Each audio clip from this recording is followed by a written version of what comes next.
If you look at some major 20th century New England hurricanes, Great Hurricane of 38, the Great Atlantic Hurricane of 1944 and 1954, we're going to talk about that later, Carol, Donna, Edna. So if you look at the track of a hurricane, begins, as most hurricanes do, off the west coast of Africa, drags almost due west, breaks to northwest, and then moves up the coast. It's known as an extratropical cyclone. And as I mentioned, as the eye wall diminishes, the duration of the storm is prolonged. It just sat over New England. And you can see where it actually hooked over the Great Lakes. It died over here into Canada. If you look at the timeline, well, it starts off September 18th. It's to the northeast of Cuba, okay? And then the next day, 24 hours, it's just moving slowly. Again, tracking to the northwest. And then as it gets off the coast of Florida on September 20th, 8:30 in the morning, a day later it's off Hatteras at 8:30 in the morning, and then it's hitting New York at 3:30, so it's moving 7 hours. It moves 700 miles or 600 miles. And you can see the timeline here from the 10th all the way to the 21st. And it's amazing, it begins as a tropical storm on the 10th. Go Cat 1, Cat 2, Cat 3, Cat 4. Just off the coast of Cuba on the 19th, it's a Category 5. It's a one-eyed monster.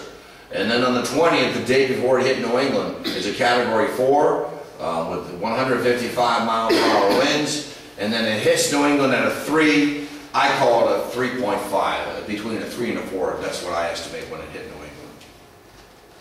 Factoids, as I mentioned, the most costly disaster in U.S. history up to that year. It moved rapidly up the coast at 67 miles per hour and moved 700 miles in 12 hours. Landfall winds at 127 miles per hour. Some were sustained at 121 miles per hour. That's a big blow. Top winds at 156 miles per hour. At the Blue Hills, just up the street in Milton, 186 mile per hour wind gust.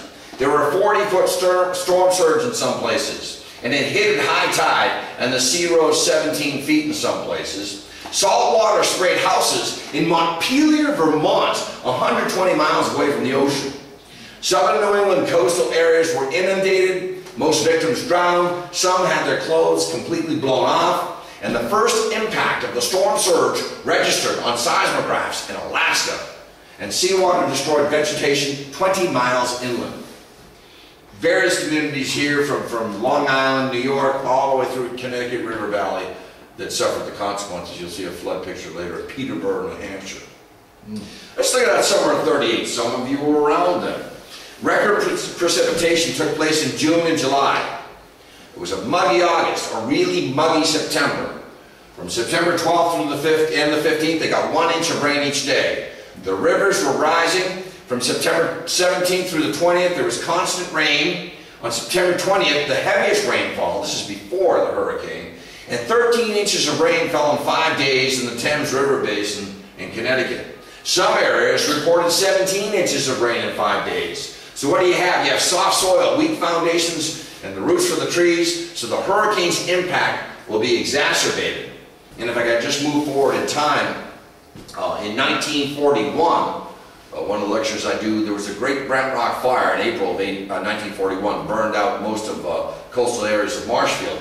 And a lot of the forests in Massachusetts on that day, due to the dry conditions, all the trees that were down from GH38 served as kindling wood. And there were fires, 200 reported throughout Massachusetts on April 20th and 21st, 1941. So let's look at the newspaper on that day, if you picked it up that day. September 21st, 1938, the Treaty of Munich is imminent. Chamberlain hands over the Sudetenland to Czechoslovakia, over to Hitler through annexation. That noodle, Chamberlain. Churchill, of course, protests. The Red Sox beat the St. Louis Browns 8-4, but remain 11 games back in the American League. Weather report, Lowell Sun. The weatherman says more rain and cooler tonight and Thursday. Wrong. And of course, irony, drips. A New York Times editorial the day the hurricane hits New York says, every year an average of 3 such whirlwinds sweep the tropical North Atlantic between June and November. In 1933, there was an all-time record of 20. If New York and the rest of the world would have been so well informed about the cyclone, it is because of an admirably organized meteorological service. Not correct. Well, they had no tools, okay? It's amazing that I can mow my lawn up until 5 minutes before the rain starts because I can get onto the Doppler radar and find out where the front is. But at Washington, in the Weather Bureau, a 28-year-old rookie by the name of Charlie Pierce, filling in for 2 vacationing meteorologists, argues that the storm would be sandwiched between 2 high-pressure systems and head directly north through New England. There was a bowling alley, as he called it. Well, longtime veteran Charles Mitchell of the Weather Bureau, he ignores his forecast and he says, "No hurricane has hit New Jersey during my tenure, and the current storm is weakening." A barometric nosedive. The RMS Corinthia had a reading of 27.85, the lowest in recorded history in the North Atlantic off the coast of Virginia, early in the morning of September 21st. On Fire Island, within 2 hours, it went from a low reading of 29.78 to an inconceivable low of 27.43 on the 21st of September. My favorite story. On September 21st, a man on West Hampton Beach thought that his new barometer was broken when it measured 28. While he was at the post office sending it back, his house was blown away. The father of typhoons. On the Red Star liner Königstein, skipper Alfred Leidig has a barometer reading of 28.40 with 100-mile-per-hour winds. On September 19th, Reverend Ernest Gerzi, an Italian Jesuit with 23 years of meteorological experience, while on the Italian liner Conte di Savoia, bound for New York City, states that one of my children will be around in about 3 days. This is after he checked his weather charts and barometric readings and the sky conditions. New York City. Well, the average gale of 65 mile per hour winds hit as a tropical storm. 4.5 inches of rain fell. The city was at a standstill from 3 o'clock to 6 o'clock.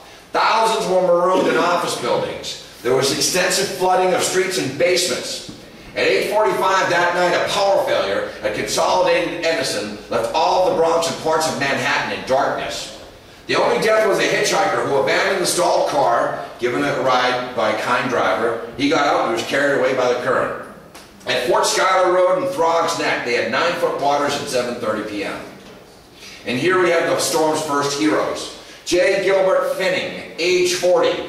William Billy McGrath, age 30.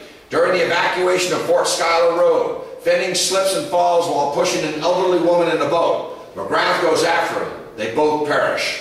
McGrath is posthumously awarded the Carnegie Hero Fund Commission's Bronze Medal. So if you look at now Long Island, and again this was dubbed the Long Island Express, the vulnerability of the coast along Long Island. It was devastated, ripped up, many, many trees knocked down. We're going to look at that later on how many trees they estimate were felled. There were acts of selfishness. Some wealthy homeowners forced their servants to remain in their mansions and cottages while they evacuated, sealing their fate. One account has a family of friends packed into a car that drove off with their servants, watching an ankle-deep rising water on the driveway. Some pets and horses were left behind to fend for themselves and subsequently drowned in the storm surge. After a tree fell on his car, a man on Long Island frantically shook a police officer saying, "That car is brand new. Who can I sue? Who can I sue?" And of course there was substantial looting, which I'm sure will be admitted into the Olympics as a national American sport sometime. East Hampton, New York. The ground around our house had become so soggy from the rain, nearly all of our tall trees had been uprooted. East Hampton, New York, a devastated village in southern Long Island. West Hampton, Long Island.